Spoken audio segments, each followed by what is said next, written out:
Order this meeting of our council, Bristol, Tennessee City Council meeting for July 11th, 2017.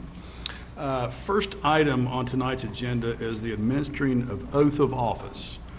Ms. Music, will you please administer the oath of office to our newly elected members of City Council?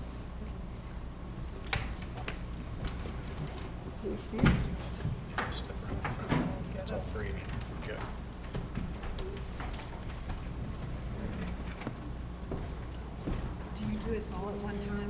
No, I'll do this. Please raise your right hand and repeat after me. I, Lee Howard, do solemnly swear or affirm that I will support the Constitution and laws of the United States and of the state of Tennessee, and the charter and ordinances of the city of Bristol,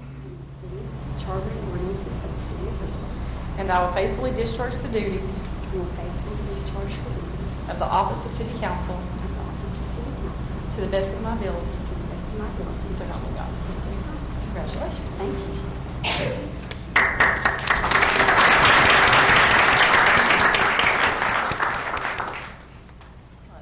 Please raise your right hand.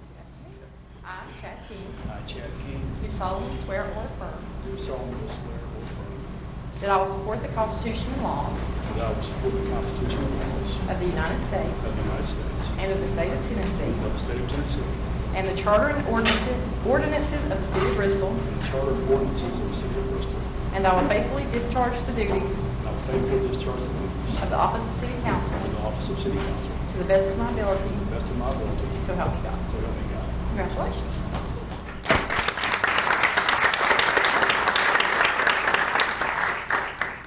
Please raise your right hand. I, Margaret Fire I, Margaret Fire, do solemnly swear or affirm do solemnly swear or affirm that I will support the Constitution and laws that I will support the Constitution and laws of the United States of the United States and of the state of Tennessee, and of the state of Tennessee, and the charter and ordinances of the city of Bristol, and the charter and ordinances of the city of Bristol, and I will faithfully discharge the duties and I'll faithfully discharge the duties of the office of city council of the office of city council to the best of my ability. to the best of my ability. So help me God. So help me God. Congratulations.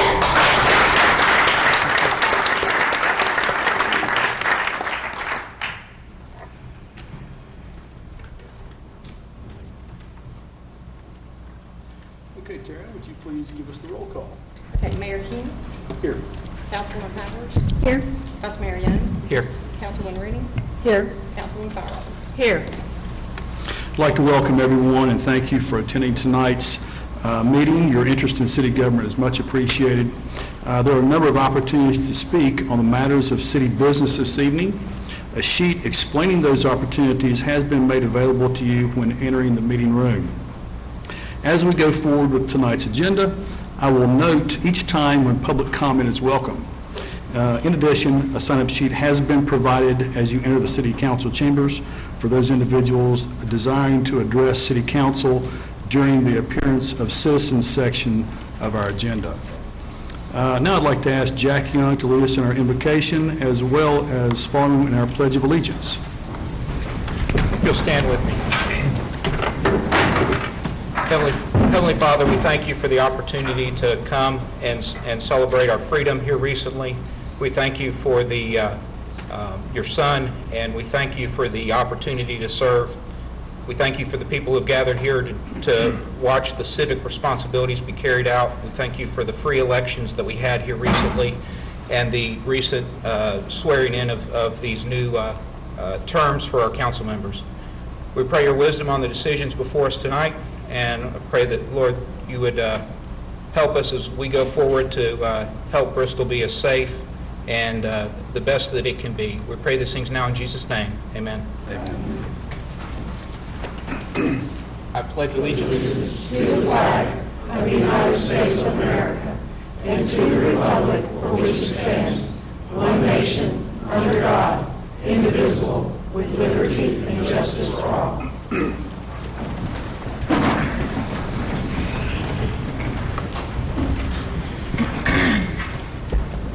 city charter requires the city council to select one of its members to serve as mayor and as vice mayor each year at the first meeting in July. Accordingly, it would be in order for a motion to be made to choose a member to serve as mayor for the upcoming year. At this point, we'll take motions for mayor, and I'll start out the motions by suggesting and making a motion that Jack Young serve as our next mayor. I'll second. Are there any additional nominations for mayor? Having seen none, Tara, we're ready for the vote. Okay. Mayor King, Yes. Councilwoman Powers, No. Vice Mayor Young, Yes. Councilwoman Rennie, Yes. Councilwoman Farrell. Yes. Now we need a motion for vice mayor for this upcoming year. I'd like to make a motion for Margaret Firelobin to serve as our vice mayor, please. Is there a second? Second. Are there any additional nominations for vice mayor? Tara, we're ready for the vote. Mayor King, Yes. Councilwoman Powers, Yes. Vice Mayor Young, Yes. Councilwoman Rennie, Yes. Councilwoman Farrell. Yes. We'll take a 15-minute recess as City Council invites each of you to join us in the cafeteria for a brief reception honoring the mayor and vice mayor as well as newly elected members of our City Council. Thank you.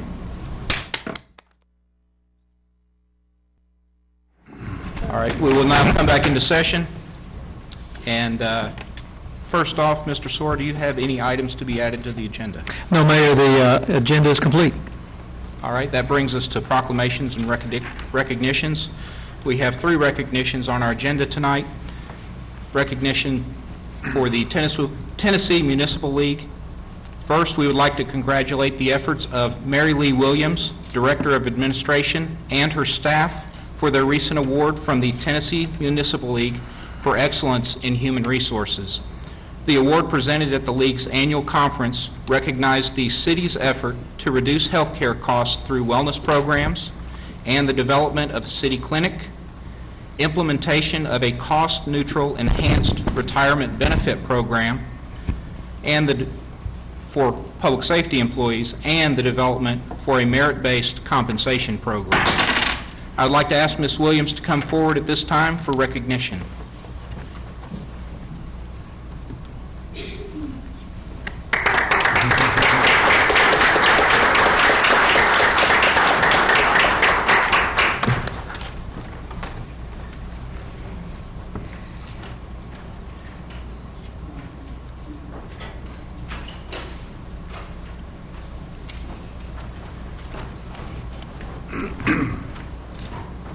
Just real quick, I want to say thank you to the entire administration team for all their hard work. There's no I in team, and they work hard each and every day to help these kind of things happen. City Council, I thank you. There's not a City Council meeting that goes by that you don't recognize the staff for throughout the city for their work and dedication to making the city a better place to live and work. To Mr. Bill Sora, we are so fortunate under your leadership, and you've heard me say you never forget when somebody gives you a chance and when you've been laid off for a job, and I appreciate the fact that you give me the opportunity every day to do what I love with such great people, all working toward the same goal of making Bristol a better place to live and work. Danielle Kaiser, thank you. It is an honor to call you our colleague. We appreciate you. I have your ear all time, day and night, and you are a wonderful advisor to us, and I appreciate you very much. All of the other department heads and coworkers, really there's no other way to say it but just I love you guys. It has been a great 2 years for me since I joined the city. When I joined the city, I really wasn't sure if I'd ever be fortunate enough to have a work family again. I'd had that in the past, and that's something we do well in the city that we don't talk about. We don't talk about what a great job we do being a family, and times like this, we do a great job of recognizing each other and lifting each other up. But these are big jobs that we have throughout the city, and while it's rewarding and exciting, sometimes it's hard. It's hard work, and there's challenges, and we have challenges both professionally and personally at times. And what we do as a work family during those times is we hold each other up. So I thank you for the recognition, and I thank you for lifting myself and the team up, but also appreciate all the times that in the last couple of years that you've held me up as well. So thank you.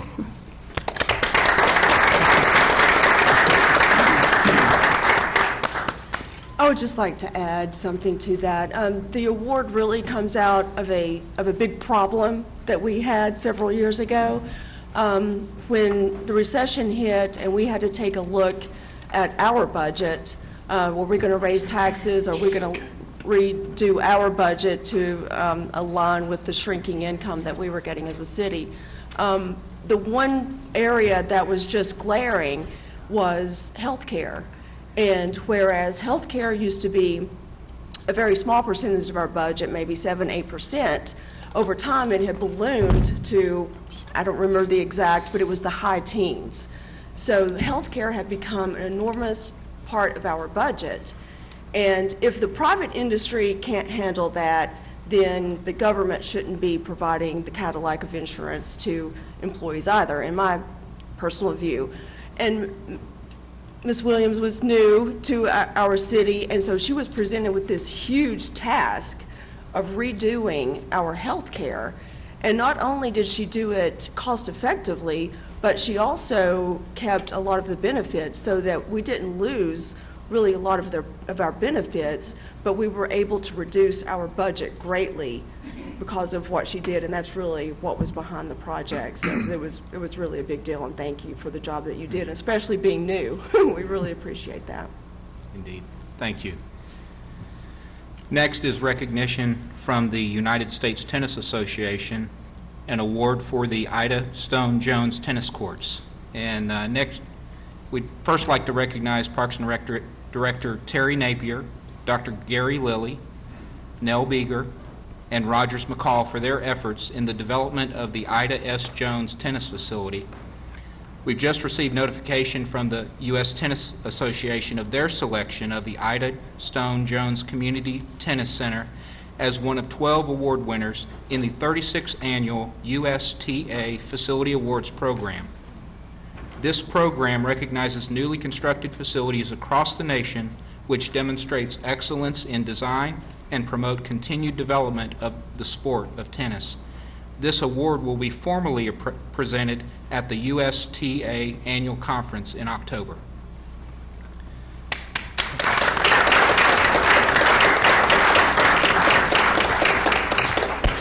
Not one of y'all brought a tennis racket for taking this picture. I mean, Rogers didn't do that. I'm sure he has one in his car. Y'all need to squash up a little bit. Do you have to sign a piece of paper? No, you get to talk. You get to talk. You get to talk. We appreciate the recognition from USTA and certainly from the city as well. I think all of us have been really gratified by our work together. It would have been easy to have our public-private partnership with the Jones Family Trust and the help of the city and the school board to build a typical community school center of 6 nice courts. What the citizens of Bristol did was step up with 145 donors, over $425,000 in private donations to add to our public-private partnership, which is why we have the award-winning Ida Stone Jones Community Tennis Center. What I would like to take advantage of this opportunity with the ear of the council is to tell you that my fundraising speech in my efforts to go help raise that $425,000 was, this is a one-time deal. I'm not going to be back because we're going to build the crown jewel for Bristol, and Bristol is going to take care of it. They're going to staff it, they're going to program it, they're going to maintain it, and it's going to be something that we're always proud of. Not only is it good for the health of our citizens, it's great for economic development and business recruiting, and we love for all of our neighbors to come over and play tennis and spend their money here in Bristol. So thank you for allowing us to work together to put together this great project, and thank you for your future support and keeping it the polished crown jewel that it deserves to be. Thank you.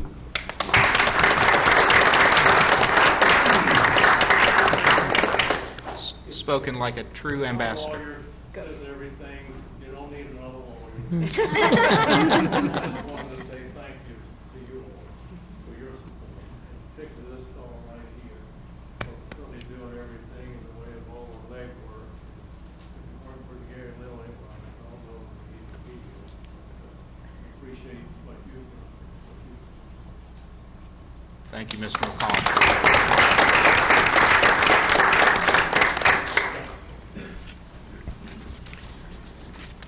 Next, we have our recognition for Bristol First Award Program. We have an additional item. The city has over 350 full and part-time employees that serve the community on a daily basis. We frequently hear of employees that go above and beyond in their service. To that end, the Bristol First program has been developed to recognize their efforts. Tonight, we honor our latest recipient of the Bristol First Award. Ms. Terry Talbert, Director of Community Relations, is present to give us a brief overview of the program and announce tonight's award winner. Thank you, Mayor. As we continue to present these awards, I never am sitting in my office that the award doesn't come across my desk and will almost bring you to tears. You are so proud of the people that we work with and so privileged, as Mary Lee said so well earlier. We are a family and we stick together like family, and when you see someone take the time to nominate these people and bring them before the community to tell the story, it is so gratifying. Our recipient tonight is Officer Michael Nygaard. Michael was nominated by his supervisor, Mr. Charlie Thomas, who had this to say. I am nominating Officer Michael Nygaard based on two separate instances. In early April, Michael was dealing with a panhandler at the Food City on the Volunteer Parkway. After talking with her, he discovered that she was out of work, living with friends and family while waiting on a job and/or government assistance to come through. She was expecting a check, but was without food for her family in the meantime. Michael was moved by her story and took the woman into Food City and purchased the woman groceries to help her get by using his own money. The department would have never have known about this act of kindness had someone from the public not taken a photo and posted it on Facebook with an explanation. Shortly after this occurred, Michael was on his way to work and came upon a vehicle that had run off the roadway and into a creek along Carden Hollow Road. Michael stopped to assist the woman, eventually climbing into the swollen creek to rescue her from her vehicle. The water was slowly rising in the vehicle, and the woman was worried. Michael talked to her in a very calm voice and reassured her that he had training in swift water rescue. He was then able to get her out of the car and her belongings, too, safely to shore. These two instances are examples not of just what kind of officer Michael is, but also the kind of person he is. He sets an example for others to follow. His professionalism and dedication to this community make him an invaluable asset to the city of Bristol and the Bristol, Tennessee Police Department. So much of the time, so many of our good deeds are unnoticed. Officer Nygaard, you and your actions gives us all a glimmer of hope for humanity. If you please step forward for the mayor to present you with your award. You're welcome to bring your family up, too.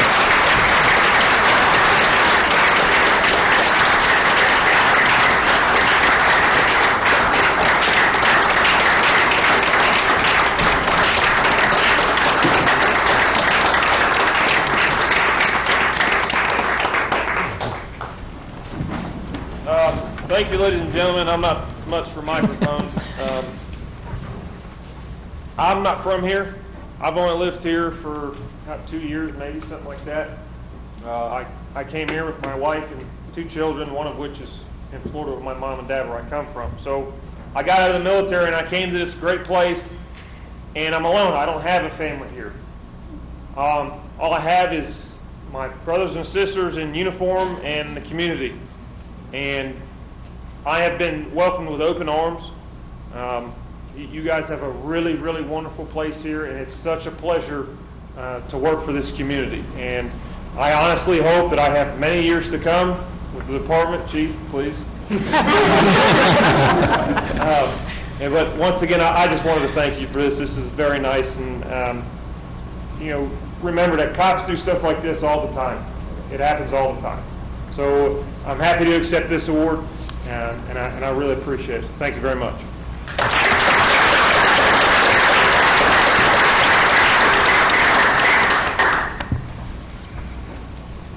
Thank you for your service. Nice job. On to presentations. We have no presentations this evening, so we will move on to public hearings.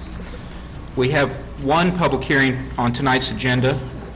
The public hearing is hereby open for Resolution 1763, authorizing the submittal of the 2017-2018 Community Development Block Grant Action Plan to the U.S. Department of Housing and Urban Development.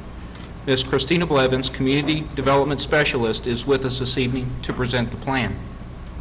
Ms. Blevins, if you would please summarize. Sure. Thank you. Thank you, Mr. Mayor, and congratulations. City Council, Mr. Sora, I'm really pleased to present to you the Northeast Tennessee, Virginia Home Consortium and Bristol, Tennessee Community Development Block Grant, our action plan for 2017-18. Now, I know some of you may be thinking, hey, we just finished our fiscal year 17, and we did within the city. However, the HUD and our federal government does not actually start their federal budget until October. So according to them, which is our guidelines, this is technically the 17-18 action plan. Okay, so the Community Development Block Grant Program was created by the Housing and Community Development Act of 1974. It was signed into law by President Gerald Ford on August 22nd, 1974, and it was a result of the Nixon administration pushing the consolidation of 7 previous programs into one. Bristol's CDBG program started in 1976, and we are an entitlement community, which means that we receive grant funding directly from the federal government. The extent of poverty, our population, and the age of our housing stock all play a role in funding determination. And the CDBG program is, of course, under the Community Planning and Development Division of the U.S. Department of Housing and Urban Development. So our CDBG program has 3 national objectives. As you can see, activities directly benefiting persons of low to moderate income, activities which aid in the elimination of slums and blight, and activities designed to meet community development needs having a particular urgency. Now, one thing, we can't spend not less than 70% of our funds received shall be used for activities that benefit persons to low to moderate income. Administration of this grant is up to 20%, and we have a cap of 15% on our public services.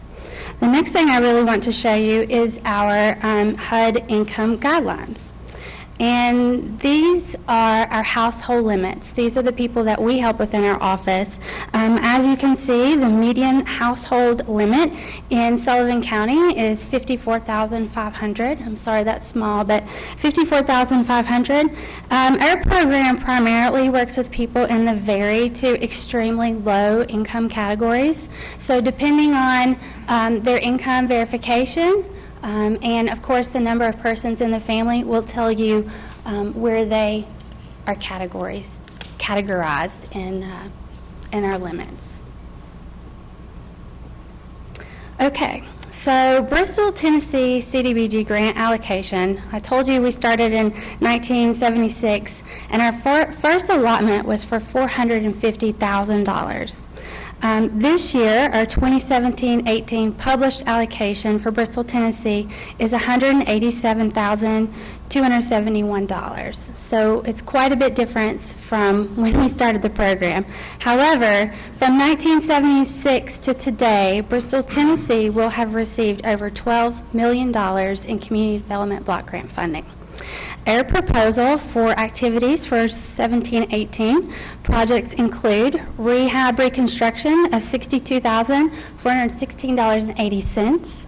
Our public facility, the public service, is the YWCA daycare, $25,000, which will allow 13 families a sliding scale so their children can go to daycare while they work. Demolition, which is part of our neighborhood revitalization, of $10,000. Sidewalks, which is part of public facilities, and we've put in the budget $50,000 for that. Program administration, $36,854.20, and then we're very lucky to have program carryover from year to year, and we have $208,085.09 in our carryover. Now, for HOME. The HOME program was created by the National Affordable Housing Act of 1990 and has been amended several times by subsequent legislation. Could you imagine the federal government amending anything? The intent of the HOME program is to provide decent, affordable housing to lower-income households, to expand the capacity of nonprofit housing providers, to strengthen the ability of state and local governments to provide housing, and leverage private sector participation. It's very important for HOME. So administering the HOME program is no easy task. Bristol, Tennessee is the lead entity for the HOME Consortium, and participating jurisdictions include Kingsport, Johnson City, Bluff City, Sullivan, and Washington counties in Tennessee, and the city of Bristol, Virginia. We are responsible for preparing the consolidated plan, the annual action plan, and the CAPER, which is the performance report. We are also responsible for all IDIS input, which is a financial system for HUD, how they make sure that we are doing what we're supposed to be doing. And the city processes all home payments, conducts quarterly board meetings, and holds public hearings like we're doing tonight.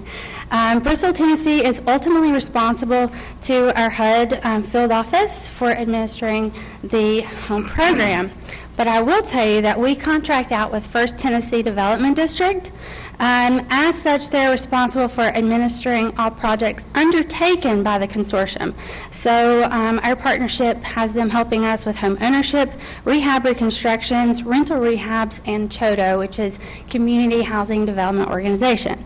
They prepare member entity sub-recipient agreements as well as CHODO agreements. They assist with the preparation of the comprehensive plan, action plan, and CAPER. They attend all consortium meetings and public hearings. Administration is defined as negotiating a contract, providing regular oversight, reviewing environmental review records, monitoring risk-based evaluation of projects, authorize reimbursement, and certify that all requirements have been met. So, the home allocation in 2003-04, which was when our home program started here in Bristol, Tennessee, was for $1,017,315. Our home allocation for 17-18 is $802,124. So since 2003, the Home Consortium has been awarded a little over $16 million. Our proposed home projects this year include the CHODO set-aside, which is required 15% minimum. They wish 15 million. Bristol, Tennessee home ownership of $67,694.13. Bristol, Virginia rehab of $55,386.10. Kingsport rehab $141,542.27. Johnson City rehab $149,158.31. Our Johnson City home ownership of $17,000. Bluff City rehab of $10,000. Sullivan County rehab $104,618.20. Washington County rehab of $80,002.15. And then, of course, administration to Bristol, Tennessee, and to the First Tennessee Development District. There is a formula that we use depending on the populations to get those percentages. And we feel that that's the best way to make sure everybody's evenly get the same amount. Okay. Bristol is home. Do you like the new logo? And then I'm happy to answer any questions you may have. All right. Hearing no questions from council, would anyone in the audience like to address the council on this matter? If so, please come to the podium and state your name and address before making your comments. All right. Seeing none, this public hearing is hereby closed. And next is our appearance of citizens. This section provides an opportunity for the public to address City Council on any matter that is not on the printed agenda for formal consideration. Comments are limited to matters of city business only. A response will not likely be made at this time, since in most cases neither the council nor city manager will be prepared to effectively respond to the concern. The city manager will look into the matter and report back to City Council, or as appropriate, have staff meet with you in order to satisfy your concern. Comments are limited to 3 minutes per individual. Groups are encouraged to select a spokesperson to represent them. I've been provided a list of individuals desiring to address council this evening. And first we have Mr. Remy Gaujour. Thanks for saying my name right. I'm here about this business that's supposed to be built at Sunnybrook subdivision, the adult bookstore. We have a covenant, and the word covenant means a formal agreement. And the formal agreement is no business whatsoever is to be built on that property. Now, Mr. Hatfield bought the property for close to $500,000, hoping he could build an adult bookstore there, okay? He has 4 stores, so don't feel sorry for him about losing any money on this property. But he didn't look into it. We have a covenant, okay? And when we went in front of the zoning board, Mr. Cartwright, he's here somewhere. I saw him earlier because he threatened me. He couldn't pass the thing fast enough. And we feel that he has a vested interest in Intimate Treasures. And I'm asking you to please take him off the zoning board concerning this matter, at least, because in our opinion, his opinion is biased, and we feel like he's been bought off by the Hatfields. And he really should not be on the zoning board concerning this issue. He also smells like whiskey, and he threatened me. I just want you to know that. And we really do feel that Mr. Cartwright cannot give a biased opinion, that his opinion has already been bought. And that's all I have to say. Next, we have Mr. Eddie Mabry. Mayor, City Council members, I'd just like to reiterate also our concerns on behalf of all of the citizens of the Sunnybrook subdivision, not to deal with some of the things we have already talked about, but something new has been brought to my attention. I hope that you can address this tonight. And if you can't, we hopefully that in the near future, and I mean very near future, it came to our attention that in this deal with Mr. Hatfield, that our city treasurer or the council has employed some attorney on behalf of Hatfield to represent him against us on this thing. And I believe that it came to my knowledge that it's supposed to be at $300 an hour they are paying this attorney. Now, I don't know whether it's true or not, but it came to us as factual, and the person that gave it to us gave it to us as if he knew it was facts. So we are hoping that you can address that on behalf, as well as we want to keep this in the council's mind that we are still having the problem we are having with that Intimate Treasures thing. We done spent a lot of money with lawyers trying to combat it and bring them to the reality of whatever it is down there. And we have been met on all sides where we are constantly being asked to spend money. And then if it's true that the council or the treasurer or the attorney for the city has hired somebody I think all of the citizens of Bristol need to know about it, and I think you need to tell us this afternoon. Next, we have Mr. Jason Boole.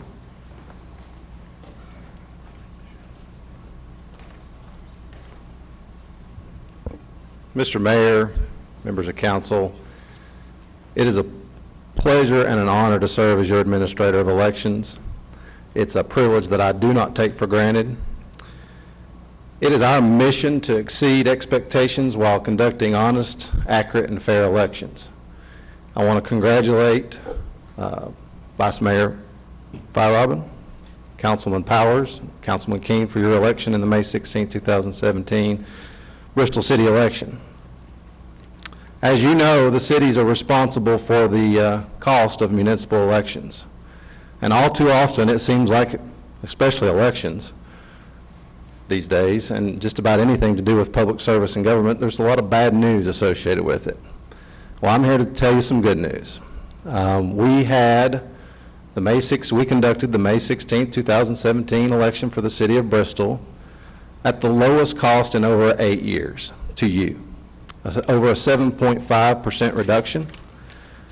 All the while, in those 8 years, we've raised the little minimal pay that our election officials earn for their service to the citizens of the city of Bristol and Sullivan County. So I wanted to report that to you. As Lamar Alexander likes to say all the time, find the good and praise it.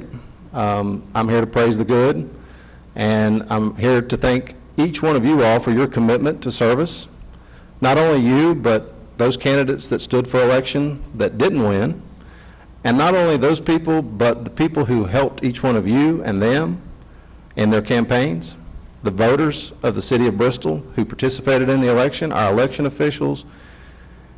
Elections are the front door to democracy, and with all of our efforts and all of our commitments to serve the citizens and give them options in elections, that's what makes democracy work. So thank you. I'd just like to take a moment to recognize Mr. Tom Morton, who is with the Sullivan County Election Commission, is with us this evening, and thank you for being here. Do we have anyone else in attendance this evening that would like to address council?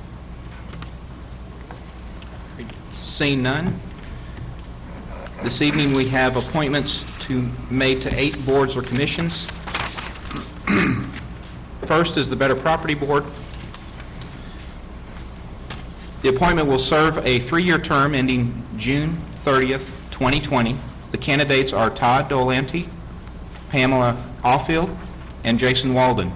Would anyone like to speak on behalf of these candidates? I'll just say, a lot tonight we're going to say how good it is when we have people who want to participate, and how we have good candidates. I'll just speak in behalf of Pamela Offield in particular, that she has served for several years, and she has helped to develop the Better Property Boards over the time that she served on it, and so I appreciate her service.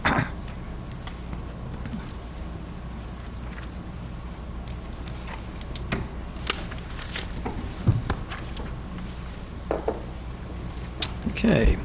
Councilman Keene votes for Pamela Offield. Mayor Young votes for Pamela Offield.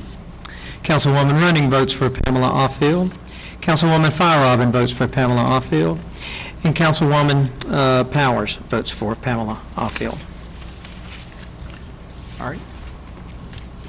Thank you, and congratulations, Ms. Offield. We have one appointment to be made to the Board of Code Appeals. This appointment will be for a term of 5 years ending June 30th, 2022. The candidate is Kurt Rutherford. Would anyone like to speak on behalf of Mr. Rutherford? Please mark your ballots and pass them to the city manager where they will be read aloud. I'll just say that Mr. Rutherford's a young person in our community, and he is in construction and works with Carl Cooler a lot, and spoke with Carl about the role of this board as well as the infrequency that it meets. So,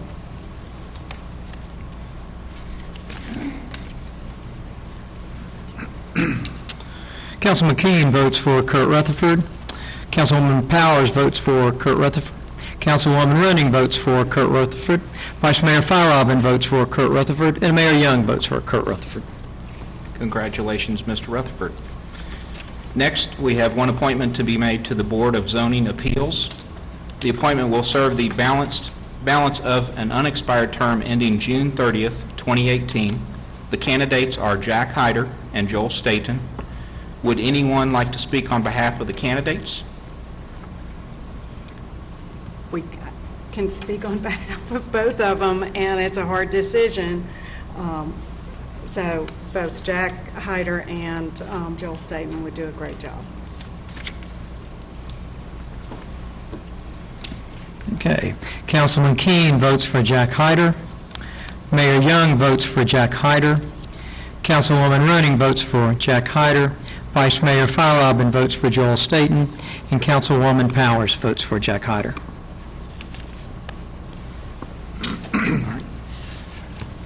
Congratulations, Mr. Hyder. And next, we have 3 appointments to be made to the Emergency Communication District Board of Directors. The appointments are for a 4-year term ending June 30th, 2021. The candidates are Todd Dolehanty, Timothy Eads, George W. Elliott. Would anyone like to speak on behalf of the candidates? And while we're doing that, please mark your ballots and pass them to the city manager. Will it be read aloud? George W. Elliott's Wally Elliott. And Yes. So he would be great. He brings insight into this situation, and so he'd be great.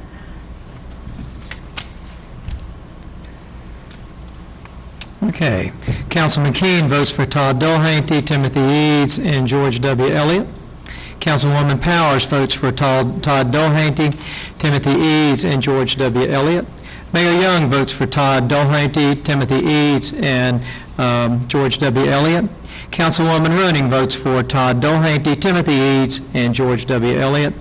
And Vice Mayor Feierabend votes for Todd Dolehanty, Timothy Eads, and George W. Elliott. Thank you very much. Next, we have one appointment to be made to the Parks and Recreation Commission. The term of appointment will be for a period of 3 years ending June 30th, 2020. The candidate is Susie Chandler. Would anyone like to speak on behalf of the candidate? Please mark your ballots and pass them to the city manager where they'll be read aloud.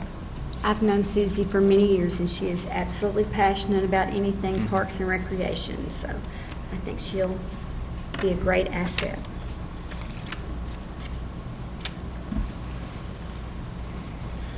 Councilman Keene votes for Susie Chandler. Councilwoman Running votes for Susie Chandler. Vice Mayor Feierabend votes for Susie Chandler. Mayor Young votes for Susie Chandler. And Councilwoman Powers votes for Susie Chandler.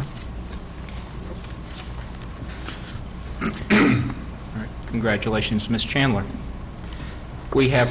Next is Planning Commission. We have 3 appointments to be made. The appointments will be for a term of 3 years ending June 30th, 2020. State law requires 1 member of the Planning Commission to live outside the city limits within the urban growth boundary. John Brothers is the only candidate which satisfies this criteria.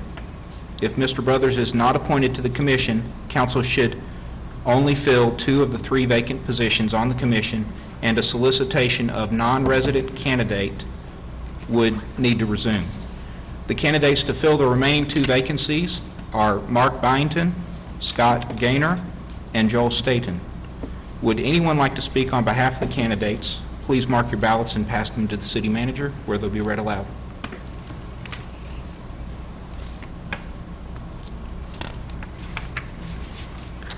We could speak on behalf of these candidates also for being good folks to serve.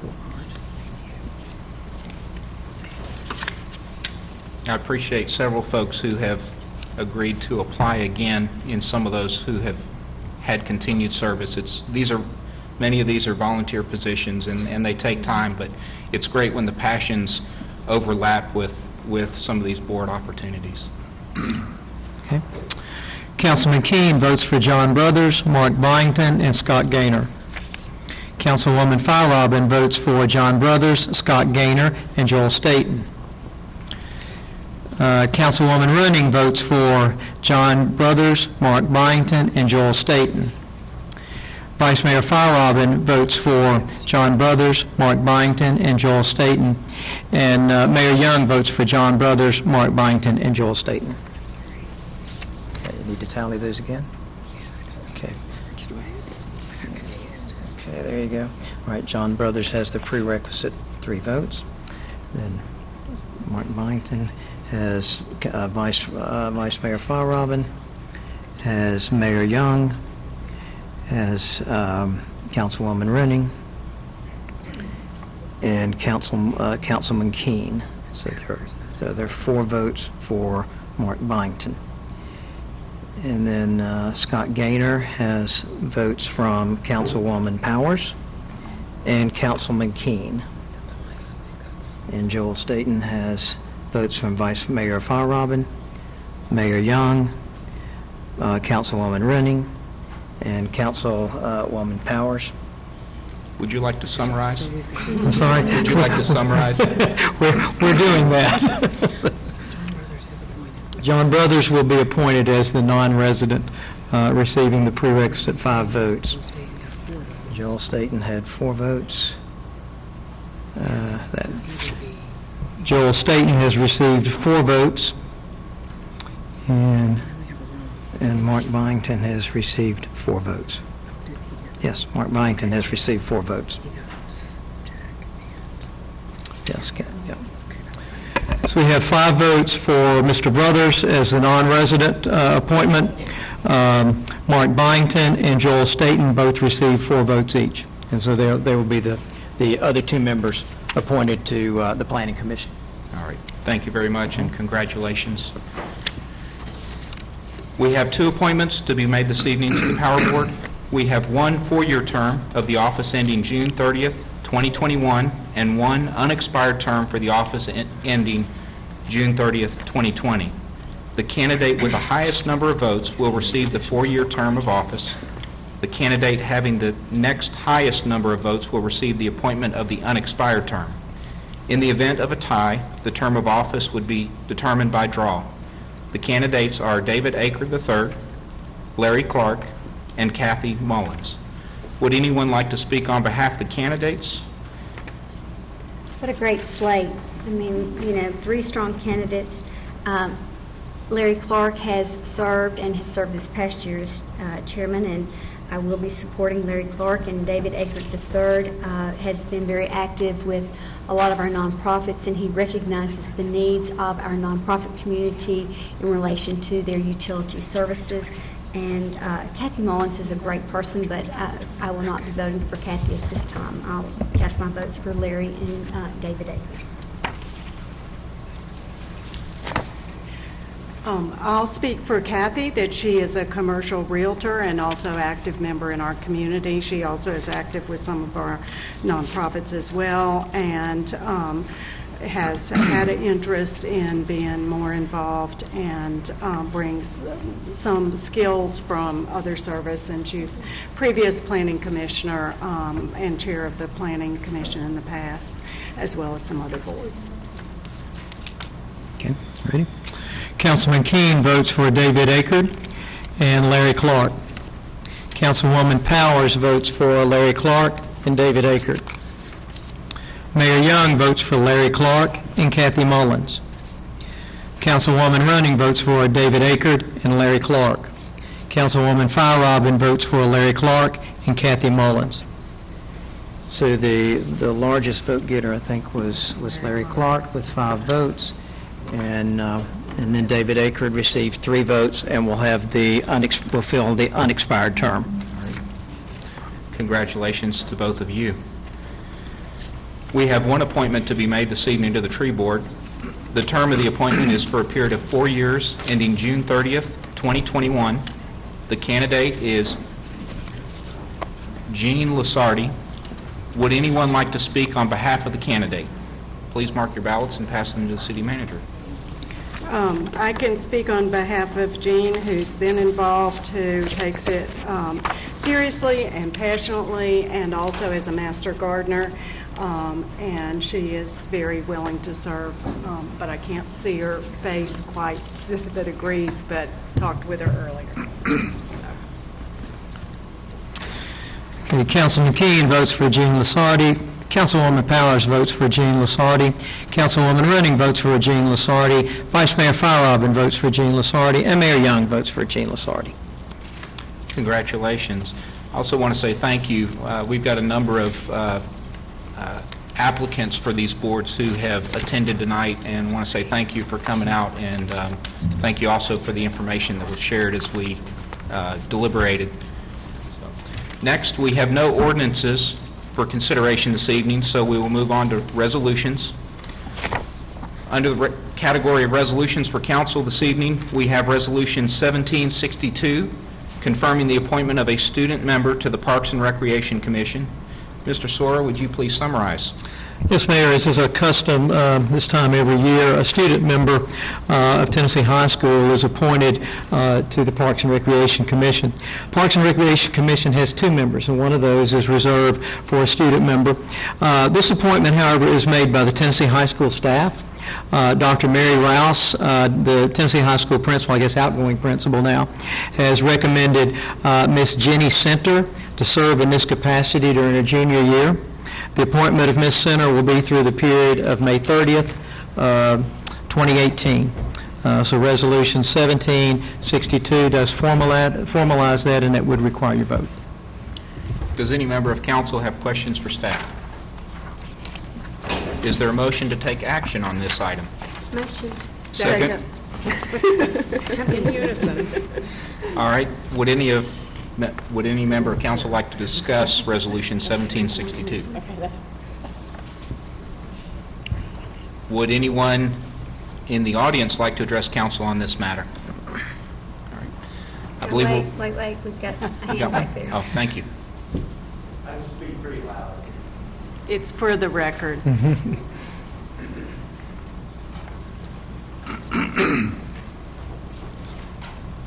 David Aker, Chairman of the Parks and Rec Commission.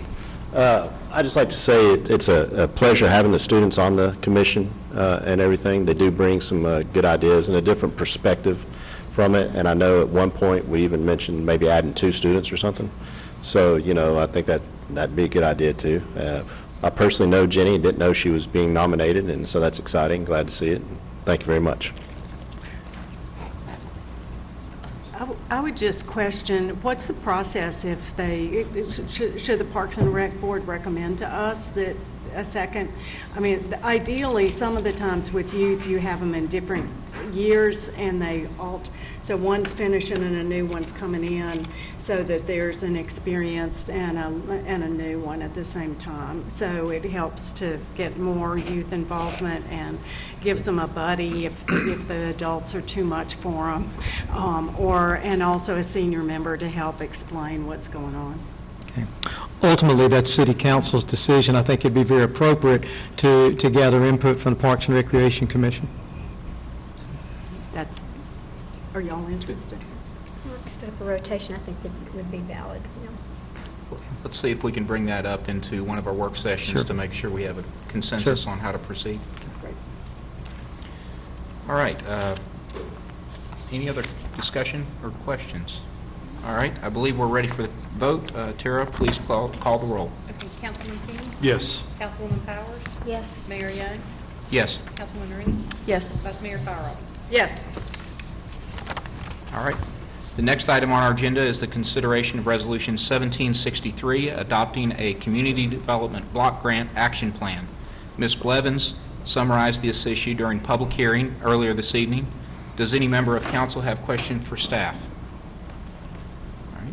Is there a motion to take action on this item? Move to approve. Second.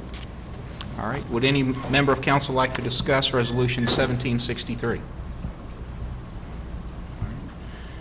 The public already had an opportunity to comment on this issue during the public hearing, so I believe we're ready for the vote. Tara, please call the roll. Councilman King? Yes. Councilwoman Powers? Yes. Mayor Young? Yes. Councilwoman Rennie? Yes. Vice Mayor Fierobin? Yes. All right. The next item on our agenda is Resolution 1764, awarding a bid for the construction of upgrades to the wastewater treatment plant aeration basin. Mr. Sora, would you please summarize the issue? Yes, Mayor. We don't usually put procurements in the body of the agenda, but I think given the dollar amount, of this item as well as the resolution following it, I think it's important to not treat those as consent agenda items. So this is a bid award for the wastewater treatment plant aeration basin upgrade.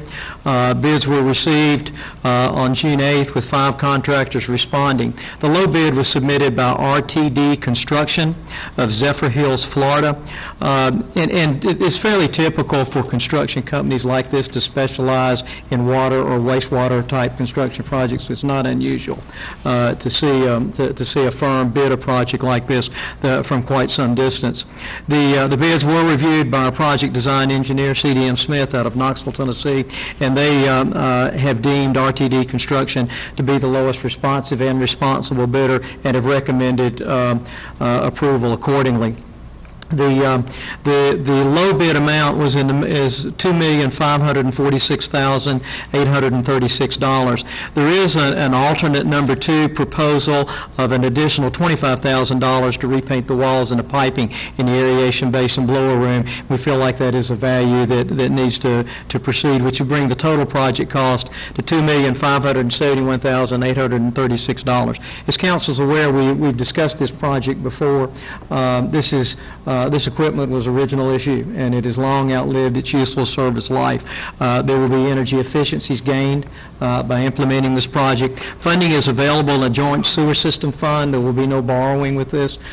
We set aside money for capital projects on a pay-as-you-go method through our wastewater fund. We also have grant proceeds through the U.S. Economic Development Administration that will offset perhaps as much as $500,000 of the project. So the Sewer Oversight Committee reviewed bids on June 7th and gave a favorable recommendation as to staff. All right. Does any member of council have questions for staff? I'd just like to say, Councilman Keenan and I both serve on the Sewer Oversight, and it's a very tightly run. We work in partnership with BVU. We are very fortunate that Mr. Soros chairs that entity, and it's an awesome group of people that work on it. We have one of our engineers with us here this evening, and we just appreciate everything that those associated with this do. We have a phenomenal facility, and it's great that we're not borrowing any money. I'll do that.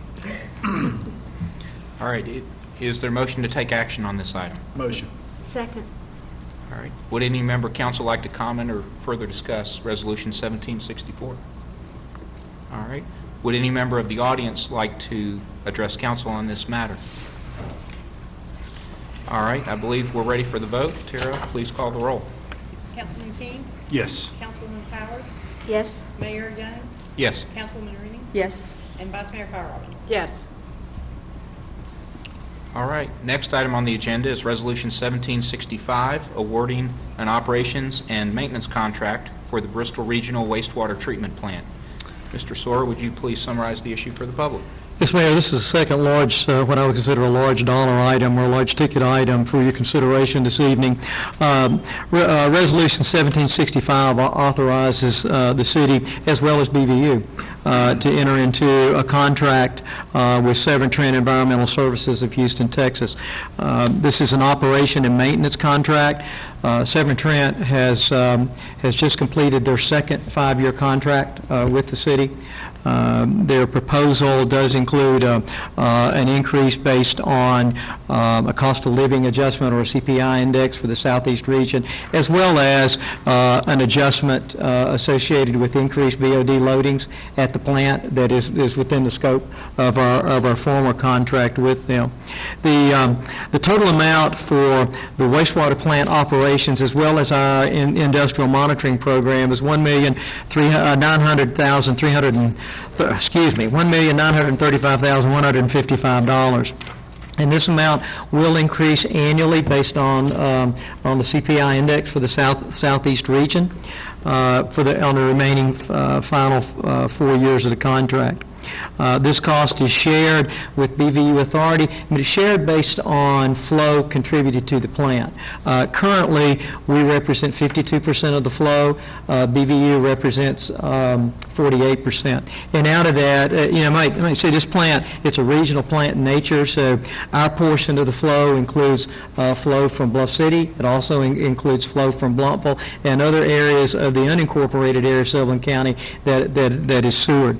On the Virginia side, the Bristol, Virginia Authority treats sanitary sewer from the city of Bristol, Virginia, and a small portion outside of the city, including the Washington County Industrial Park. And then Washington County Service Authority provides also sanitary sewer to certain areas of Washington County. So all of those flows end up in what is truly a regional plant. So the $1,935,155 represents operational cost of the plant as well as the industrial monitoring program. We have a number of significant industrial users that this program would also monitor their discharge.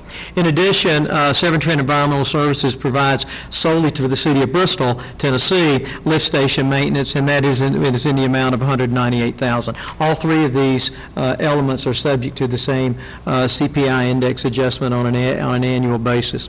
STS has been an excellent operator over the past 10 years. They've received a number, as you're aware, a number of awards of service excellent from their peer associations. They've also been active in our community. They've been involved in the Beaver Creek Watershed Alliance as well as the Boone Lake Watershed Partnership. This agreement was reviewed by the Sewer Oversight Committee at their June 27th meeting, and they recommended approval, as does staff. Thank you very much. Does any member of council have questions for staff? And point out, as alluded to earlier, let me quickly mention we do have Mr. Dake, who represents Severn Trent, and we appreciate his attendance tonight as we review this matter. So is there a motion to take action on this item? Motion? I'll second. And would any member of council like to comment or further discuss Resolution 1765? I really have been impressed by all of the operations, the board that we serve with. They do a good job. It's a very thorough job, and thanks for your hard work. Would any member of the audience like to address council on this matter? All right. Seeing none, I believe we're ready to vote. Tara, please call the roll. Councilman King? Yes. Councilman Powers? Councilwoman Powers? Yes.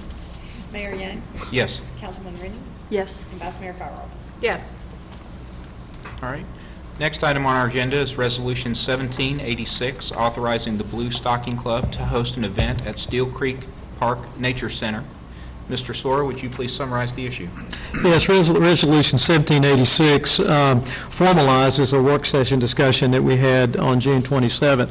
It addresses the Blue Stocking Club's proposal to host a dinner at the newly completed addition to the Nature Center. The purpose of this event is a fundraising effort for one of the special exhibits at the new expansion. The event is proposed to be held on Sunday, October 1st. It will be in the evening, but the exact time hasn't been selected, at least to my knowledge at this time. According to our Code of Ordinances, permission must be obtained from City Council for the use of any public property for the serving of alcoholic beverages, and it is the desire of the Blue Stocking Club to serve wine along with this fundraising dinner. This authorization by City Council is a prerequisite for the Tennessee Alcoholic and Beverage Commission's consideration of their application for a special occasion license. This is a one-time event, and it is associated with fundraising. The Blue Stocking Club is fully aware that the event must comply with all of the Tennessee ABC laws and requirements. Okay. Does any member of council have questions for staff? I do have one. Okay. I think, if I understood you correctly, they mentioned that they haven't defined their time. No, they have not. I understand it to be an evening event since it's a dinner, but... Okay. That's what I was curious of, if we needed to remove the 4 to 8 requirement that we currently have worded in there, or... How's our resolution written, Counselor? Debbie Gwaltney's here from Blue Stocking, and I think they have a date and time confirmed with Mr. Napier and the park. If Ms. Gwaltney will wait until we have public comment, we will welcome your comment.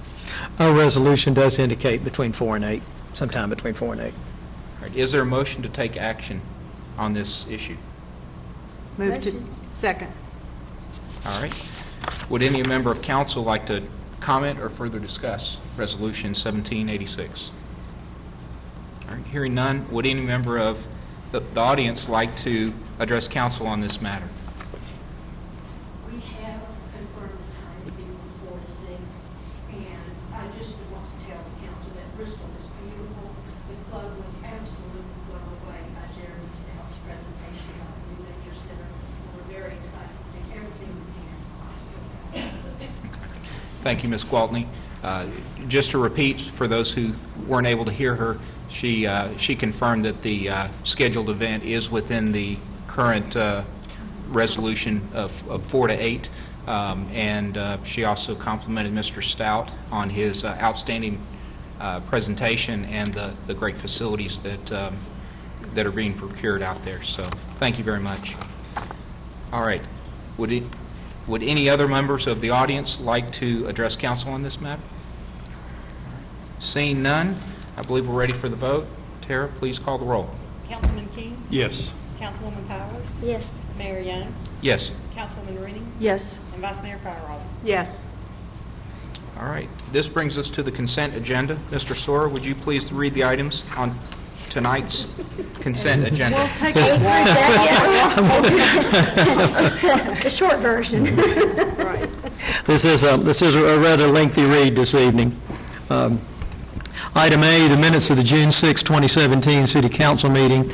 Item B, minutes of the June 7th, 2017 City Council work session. Item C, Resolution 1766, authorizing payment in support of the Bristol Public Library and Adult Learning Lab for fiscal 2018. Item D, Resolution 1767, authorizing payment in support of the United Way of Bristol, Tennessee, Virginia in fiscal 2018. Item E, Resolution 1768, authorizing an appropriation agreement with the Bristol Chamber of Commerce for program support in fiscal 2018. Item F, Resolution 1769, authorizing an appropriation agreement with the Paramount Foundation, Inc. Item G, Resolution 1770, authorizing an appropriation agreement with the Bristol Chamber of Commerce for Convention and Visitor Bureau service. Item H, Resolution 1771, authorizing an appropriation agreement with the Birthplace of Country Music, Inc. for Rhythm and Roots Reunion Festival. Item I, Resolution 1772, authorizing payment in support of Network Sullivan Partnership for fiscal 2018.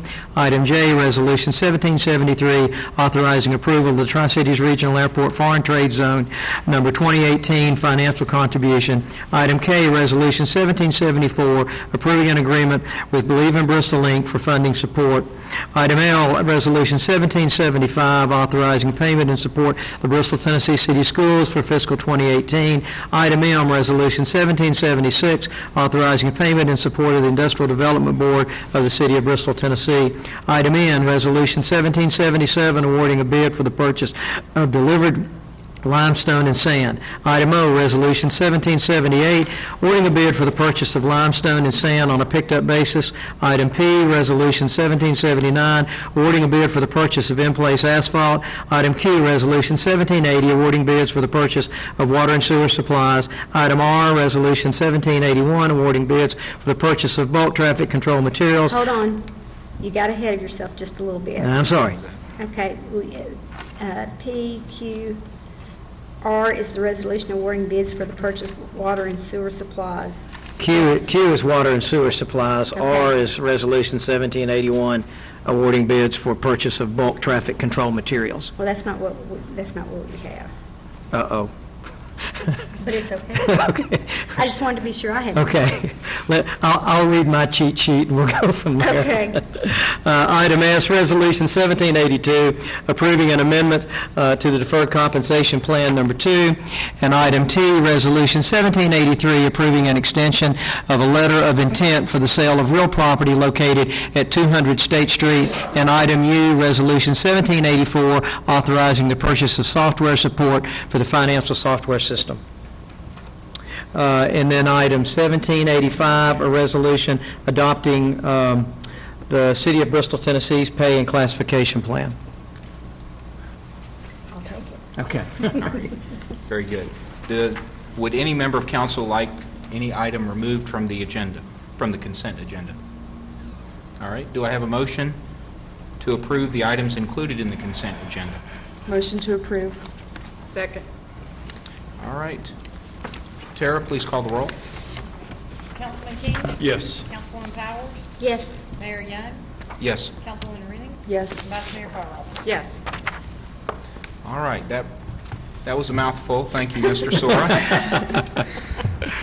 Next, we have our Board of Education Liaison Report. We have Dr. Gary Lilly with us. Welcome. Thank you. So it may be the middle of summer, but school is going to be here before you know it. Congratulations on the USTA Facility Award. That is certainly a nice facility and something for our city to be very proud of. We're also doing some renovations this summer on a number of our facilities. Tennessee High School, we've got construction dust everywhere. We are redoing several of the bathrooms in the school and making those look really nice, and in Viking Hall as well. Our pool renovation is coming along. We poured the deck this week, so that's exciting to see that kind of progress. At Haynesfield, we're working on some water lines, and we're adding some much-needed parking area. Holston View, we're doing some painting, so you're welcome to come by any of our facilities anytime, and if you do right now, you'll wonder if we're going to get it all put back together before students return, but I assure you we will. We've got a new cleaning service that's working hard this summer, and we're going to make sure that the schools are looking great when students return, and they will be here before you know it. In fact, I know that we provide laptops to all of our students in grades 4 through 12. We think that is a great opportunity to engage them in relevant learning, and so we deploy those laptops. We set up a few different days before the start of school, and parents and their children can come in anytime from 7 in the morning, 8 in the morning to 7 at night. And we start that next week. Our first deployment day is next Thursday, and then the week after that on Wednesday and Thursday. So after that, students return to school on August 1st. So we're excited to have them back, and we've been working hard and making plans, and we think it'll be a great year. On a final note, our Tennessee High School Vikings will be doing their annual tire flip down Martin Luther King Jr. Boulevard this Friday, so be on the lookout for them. That's always a good time. Thank you. Thank you very much. Next is our city manager's report. So, Mayor, I have some dates that I would like to make sure that they're on your calendar. July the 25th is a City Council work session at 5:30 p.m. in the Annex. July the 27th, we'll have a community workshop associated with a comprehensive plan that will be at 6 p.m. in this room. This is one of at least 3 that we'll have where the community at large is given the opportunity to provide input to the comprehensive plan, and our consultants will be here that evening. I'd also like to recognize our fire department. On July 28th, they will be in Charlotte in front of the review board for the Commission on Fire Accreditation. This is a project that our fire department staff has worked on now for a couple of years. We feel very good. They had a review, I guess it was about 6 weeks ago, very positive review internally. They'll go before the review board on Friday morning, and we feel very strongly that they'll come back as an accredited department. To give you some idea of how significant this is, there's less than 250 in the world that have received this accreditation. There are only 4 in the state of Tennessee. So we feel very good about what they've done. They're very excited about this organization. I'd like to talk to you briefly about August 9th. We'll have the annual State of the Cities Luncheon by our Chamber of Commerce. And I think, once again, it's in the train station. I understand it is a sold-out event, so and your seats are already reserved. So, we'd like to ask Terry Talbert to come to the podium for a brief presentation on our implementation plan for the new brand. I think this was something that City Council requested, just some information on upcoming events with the implementation, and as well as how we're going to use the brand internally. Thank you. I'll try to stand back. It was popping a while ago. I hope it won't do it this time. Thank you for this opportunity. Launching a brand is it's a real opportunity, I think, for our community to reach out to our employees and our community and the world, for that matter, to tell our story and introduce our new brand logo. A significant effort and resources obviously went into this branding process.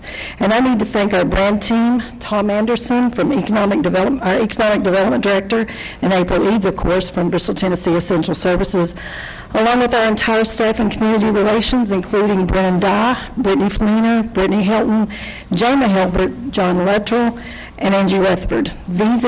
And, of course, Danielle Kaiser, she's kept us out of the ditches, and Mr. Soares kept us on the straight and narrow. And we appreciate everybody who participated in that. Without these individuals spending countless hours ensuring the quality of the brand, we were able to launch it on June 1st. Creating a brand is a milestone, I think, for any community. The process itself was challenging and yet rewarding, and it is just the beginning of an evolution.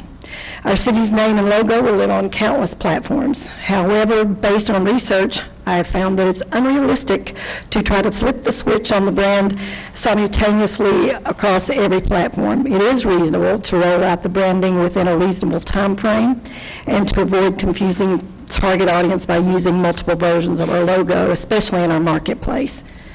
So, the shiny new brand to the world requires careful planning and implementation, and we have prioritized a checklist and held that in line with our budget as our guide.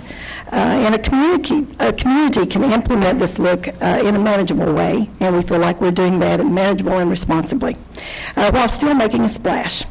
We will be providing, matter of fact, there is one there on your dais of a list of all the things that we're going to try to tackle in the coming year in fiscal year 2018. I will be brief. It's a little lengthy, so I won't hit everything, but I will say that we began with our announcement on June 1st, where we met with our two boards, the City Council and BTS Board, introducing them to the new brand. We also had a champions luncheon for all the people, and there were a tremendous amount of people in Bristol from all walks of life who came and shared with us their stories and what they felt our community represented, and we felt like it was only fair to introduce those people to the brand a little early. Later that evening, we had the entire community out. Around 4,000 people attended our event, and we introduced several branded pieces to the people who attended that event. On our website, the brand logo was placed on the city's website as soon as it was introduced on June 1st, with full brand integration took place on the homepage, implementing colors, icons, and typography that coordinated with the brand logo. And as we all know, our website is the virtual front door to prospective customers, either the tourists or companies who are looking to come here. On social media, the new logo was plugged in immediately, and that was on Facebook, Twitter, YouTube, Instagram, Periscope, and Flickr. We did other online marketing, and we're in the process of doing those: the city community newsletter, the city employee newsletter, the city comprehensive plan. If you notice outside there, there is a flyer, and we worked to make sure that the brand was implemented in that, along with the community development team. We're working very closely with them throughout the process. I think you'll see some exciting things come through there that will implement that brand, and we are so grateful to Brian and his group for allowing that to happen. Also, there will be collateral material. Anything that we're looking at right now as far as brochures and flyers will include the new branding. We feel like this is a good time to actually go back and look at how we're proposing things or how they're presented on those collateral pieces. So you'll see some differences coming out this coming year. Signage, the brand logo has been placed on both City Hall and Slater Center elevators. There's over 130 banners been placed throughout the city along the streets. 12 gateway banners on West State were put up just a few weeks ago. A new design is in the making for the downtown Volunteer Parkway State Street location there on the corner across from the Grand Guitar. That is slated actually for fiscal year 2018. And then we're also looking at future gateway and directional signage that will come out this year as well. You'll see there under promotion, and again, I'm not going to try to go through all that, but there's several things that we've got in our toolbox. We are obviously working with BIB, we're working with the CVB, and we've had a meeting with the guys over there, and they are so exciting to work with. I mean, they came up with some great ideas that we'd never thought of, so we're very excited about working with Matt and his crew. As you saw in the reception area a while ago, we have the repeat banner that we'll be using for a lot of our major announcements. We produced an external brand graphics standards guide. There will be also an internal one that is coming. We're working with Fleet, with everybody who owns a car in the city, whether we're going to put anything on that or not. That'll be coming up in 2018. And then you'll also see under advertising and media some of the things that we've got planned there as well, and that is just for 2018. We have a 5-year plan, but I wasn't going to try to bring that to you tonight, but you will be seeing that. If you have any questions, I'll be glad to try to answer them. We're just very proud of everything that has been accomplished. Thank you very much for your efforts, and I know that kickoff the beginning of June and all the different activities, seeing things go up was quite a lot of community involvement. Appreciate that. There was. One other thing I forgot to mention, anybody in our community can use our brand, and we've already had 7 applications, and 7 have been approved. The library, the Paramount, the BCM, several others have asked, and they are using the brand as well. So, and we also have been working in the downtown area to get that brand out, and you'll see that in the next couple months. Okay. We have one last item. I guess at least 2 years ago. Yes. Our Community Relations Department started a tradition. At this time of the year, they throughout the year, they chronicle the life of the mayor. Oh. And all of the happenings and the ribbon cuttings and the speeches and the happy moments. And they put this together in a very nice presentation format. And Terry, would you like to do that at this point? Mayor Keene? Thank you very much for your service.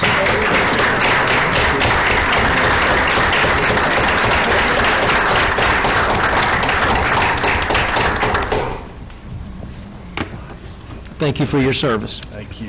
Thank you, Bill. Thank you, Terry, so much. Appreciate you, all the hard work, and the branding process is very impressive. It really is. All right. Before we start City Council comments, I'd like to briefly recognize we've got several special members of the audience with us tonight. First of all, from the Bristol Chamber, Miss Amy Shuttle. Thank you for being here. And we also have Dr. Mike Browder from BTES. Oh, I did not see Miss Reinhardt up there, our CEO from the Bristol Chamber. Thank you. And then we also have from Bristol Baseball, Mr. Malin Luttrell. And then I believe I saw County Commissioner Cheryl Russell with us tonight. So thank you all for coming out and joining us tonight. Council comments. I'll jump in first. And tonight, so oftentimes we talk about everything else that's going on in the community, and we don't really talk about council. And so I'd just like to say tonight I was the lone dissenting vote. And the reason for that is that Jack and I are very good friends, but we have differences in philosophies at times. It is by no means anything personal, and you have my full support in this coming year, and I wish you only the best. And to Chad, thank you for your service this past year. It's been a great year. Every year is different. And so the council that sits before you now is a council of representatives from the different districts and at large, but we're also now a council of mayors. There are 5 of us sitting here tonight, and with Jack taking the lead in this. And so we don't always have to agree. As a matter of fact, we know that our best work comes perhaps when we don't all agree, and that we work through it and we come out with the best solution.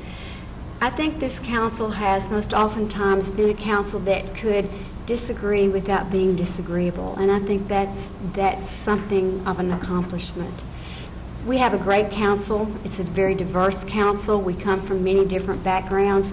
We have fought through different campaigns and elections to have the privilege of sitting here. And I'm just very proud to be here this evening, very pleased that I get to continue for 4 more years with the council that you see before you. So congratulations to you, Jack. Thank you. And thank you, Chad. And to you too, Margaret. Thank you. I'll go next. I just have a few things. I want to congratulate Officer Nygaard. Of course, it's always hilarious to see the special employees. They always hit the door as soon as they get their award. But what a great person that he is for stepping up and taking care of someone in need. I know there's a lot of media attention that's negative toward police officers, so to recognize something that he's done above and beyond to actually spend his own resources to someone that is in need, and what that means to his son, I'm sure speaks volumes. So we're very proud to have an employee that would go above and beyond like that. Second of all, I would just like to mention the Still Creek Park Nature Center. I was fortunate enough to be able to take a sneak peek of what's going on out there, and the construction that's been done so far is really phenomenal. You know, we've got the new swim pad out there. It's been on our agenda for years and decades, really, to do something out there, and finally it's starting to happen. They've made great progress. It's going to be phenomenal as far as the exhibits, as far as the educational opportunities for the kids that are coming through. It's really, we have one of the best state parks right here in our own backyard, and I think that it's really going to be bringing a lot more people in to our state park at Stills Creek and enjoy the beautiful scenery and all of that. However, there is a great opportunity there for public-private partnership. They do still have some needs. They still do need some funding. So there's opportunity if you've got some extra change in your pocket. I know sometimes we'll throw out a $20 bill or whatever, so no amount is too great or too small. If you want to donate $50, if you've got more, that's great. 20 is great. But there's a definite need there. If you can, come out and check out the progress. We've got great people out there that really know their stuff, so to speak. Jeremy Stout's one of them. And I just want to encourage you to come out and check it out and get involved with what's going on out there. So this is am I going on my 6th year on City Council? And since I started, my 2 priorities have always been economic development and education, because I really feel like those are the 2 things that really make a city grow and thrive. And I'm so happy with where we've come in those areas. We've come by leaps and bounds. We have a new employee, Tom Anderson, that's over economic development. He's doing a great job. We've come leaps and bounds with our industrial parks. We have over 300 acres available for businesses. We're open for business. We've got some great things in the pipeline. Education is going gangbusters. We're making a lot of improvement in our school systems. We've got great plans for a new middle school. More to come on that. So as I look through those things, I'm very happy that we've made improvements. But in looking at something to focus on, I think now that I want to switch and focus more on need. I've spoken with juvenile court judge and asked about what is the greatest problem that you see in our area, and without hesitation, his response was bullying. And personally, I don't like bullying at all, and I do think that it is a problem. I think that there's things that we can do. I think there's public awareness things that we can do to put a stop to bullying, because it does hurt. It hurts kids, and they can cause them, to miss their potential, I believe. I think it's very important that we stop bullying and And so hopefully we'll have some more public awareness things, some 800 numbers to call. I know sometimes victims are afraid to come forward. Sometimes teachers don't address it. You know, it's not really part of their learning curriculum, but it's something that I think we do need to stop in the city. Also, with the Family Justice Center opening their new building, I think that continuing along the lines of bullying, that domestic abuse is definitely a problem in our area. I think the underprivileged, the victims, sometimes they don't even have to be underprivileged, but I think that it's a problem. I think that these people need to know that they have support, that they have a way out, and I want to further support the things that the county is doing to stop domestic violence, and I think that coming from those areas will help to strengthen our community. I know that Mayor Young is going to take the lead with education and economic development, so congratulations to you, congratulations to Margaret on Vice Mayor. Chad, thank you so much for the job that you have done, and I really don't like patting ourselves on the back all the time, but really everybody does such a good job. The city employees do. It's great working with you guys. Like Lee said, you know, we're not perfect. We struggle through things. Sometimes we have different priorities, but we truly do want to do the best work for the citizens of the city and also to represent you in our best capacity. And I think that we constantly are looking for what's wrong with the city. We're always looking for the weak spots. We want to strengthen those and to do better. And we also want to keep each other accountable to represent the citizens in the best way that we can. Thank you. I'll ditto all of that. That was really a lot of good information. You know, we are a thriving community. We've had 2 hiring expos. We've got businesses and entities that have openings for 2,600 jobs that we are still currently filling. Please help us get the word out about that. It's a testament to our citizens and our companies that are working here. And a lot of the groundwork was laid in ordinances and legislation that we put out there to try to spur that economic development. I've been very proud and I'll tell you, feel privileged to serve as mayor. And I feel very, very privileged to serve as your council member as well, and appreciate the opportunity. Congratulations to my fellow council members who just came through an election, and wish everybody the best. And congratulations, Margaret and Jack, to you both. You'll do things really well, and I'm very proud of you. Okay, I'll add my thanks to Chad that being a mayor is a big job, and sometimes part of that big job are all the little things that book up your calendar but are really important to the community to be there. So thanks for doing such a good job and representing us in that way. Also, congratulations to Jack. I look forward to serving together, and I hope in a minute you're going to recognize your family. So I won't, but hopefully you will.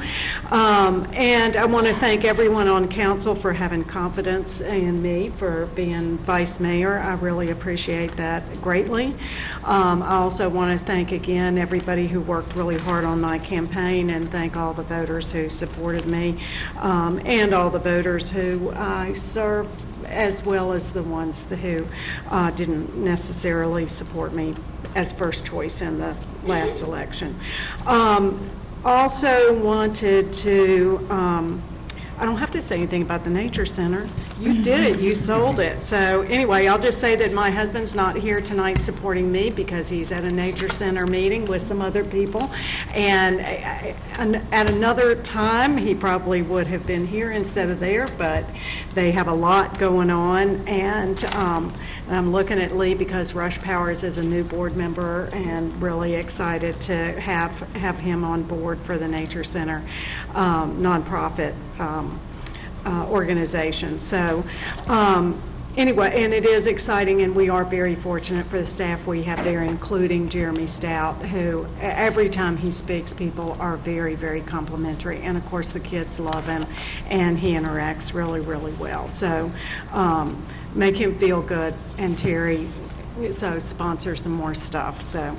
And appreciate those a lot who've already done it. More thanks is we had a July 4th event, and the city workers worked hard on that. Terry Napier and his crew and the Public Works crew, Tim Beavers, we really appreciate. And we appreciate Tim driving us. And proud to be on a city truck with hand holders and everything in the back that worked great. And so glad we could descend without a problem. We didn't get hurt on getting off. Birthplace of Country Music, they have a new exhibit called Things Come Apart. It sounds pretty interesting, and they were saying that we have a couple of editions, and Smithsonian doesn't usually have that, but there's a phonograph and there's a guitar for what it looks like all in pieces. So we're going to have that for a while, and they have lots of curriculum for students, et cetera, so that'll be good. Continue to complement our city and our library, working together with our school. Instead of bookmobile, it's a book bus, and they're going out and going to different neighborhoods and YMCA, et cetera, and encouraging our kids to read during the summer. And I forgot to also again say thanks to Jason for helping with doing such a professional job with our election commission. Really appreciate the professionalism and everything you've done, and online filings that are pretty easy to do, just a couple of glitches from our end, but not much at all. It was awesome. Let's see.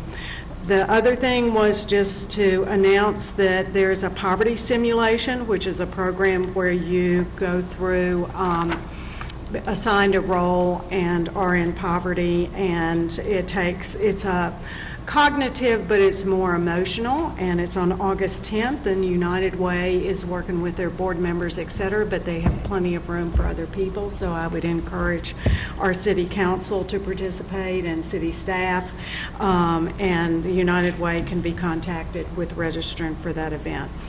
And the last thing that I would say, two things. Thanks also to Pat Hardy for nominating Mary Lee Williams for the award. Pat I assume that he's good with other communities, cities as well as us, but we really appreciate the work he does, and you don't win anything or get recognized if you don't submit your application to do so, and so really appreciate that he pays attention and gets us nominated for different things. And I'll say that it is, not to pat ourselves on the back or whatever, it's very rewarding to see today with the Bristol First Award and the officers' comments about our community, and Mary Lee's comments, and sitting here and watching a Boy Scout come in that's being shepherded a little bit by someone other than their family, that really appreciate that our staff is a family. Also appreciate what we see is a lot of enthusiasm for doing a great job, for caring about what you do for work, caring about the community, and it makes all the difference in the world, and it certainly makes our job also fun and rewarding as well. So appreciate it. I'll close this up. I greatly appreciate the opportunity to serve as mayor, and that wouldn't be possible without the support of my family. I've got my wife and my son with me. We're short a couple who are out at camp, but appreciate all of them as well as my aunt who's with us tonight. And then also, of course, council, thank you for your support. And I know as we debate what the question I think we continue to ask ourselves is, what is best for Bristol? What's best for Bristol? And I think that's what we all have in mind when we make the vote decisions that we do. And while we don't always fall right in line, there are things that we make those decisions, we may disagree, and then we move right along into what's next. And I think that's some of those opportunities to say, as Councilman Powers spoke very, very eloquently to, hey, we're moving on, and we're taking care of the next thing and the next thing, and there's some great discussions, there's some hard discussions, but it helps add value to Bristol. And so some of those opportunities, we see some great options as Councilman Dolan referred to, seeing the schools coming together and the facility assessment that's coming along, and hopefully we'll be able to see some A&E work begin here soon. I know that'll take a little while, but we know in the end that there's money in the bank, and we need to be able to make some progress on that. Economic development fronts, one of those items you saw tonight, the wastewater treatment, part of that funding is coming from economic development from the federal level to help with some of that because of some of the things that we have going on. So, and there are more opportunities like that, and hopefully in the next, hopefully through the next legislative session or maybe some other grants, we see further progress on the aerospace park. So there are a variety of different fronts, and then there's some of those that well, just aren't prepared for public because they're in the works. They're those initial contacts that we'll see what happens with them. But it's good to have a working relationship with our partners. BTS is one of those right there at the front with us. As one thing you didn't see is Networks is essentially the Bristol portion of the funding is evenly shared with BTS and the City of Bristol. That's part of that partnership. Then it expands out into our county partners and our other cities in Sullivan County. Those opportunities present things like what Mayor Dolan at that time had identified an opportunity for this great idea that she saw called a red carpet tour. And those opportunities have been already started to see benefits from how we can do things better as we present ourselves to actually seeing some of those opportunities come and land here in our backyard. So those are I think if I could summarize it best, what is best for Bristol? And I know that our council seeks to do that in all the decisions we make. It's an open-ended question. And we try and find the best decision. It's not that there's absolute wrong and absolute right. It's that we try and find the best solution.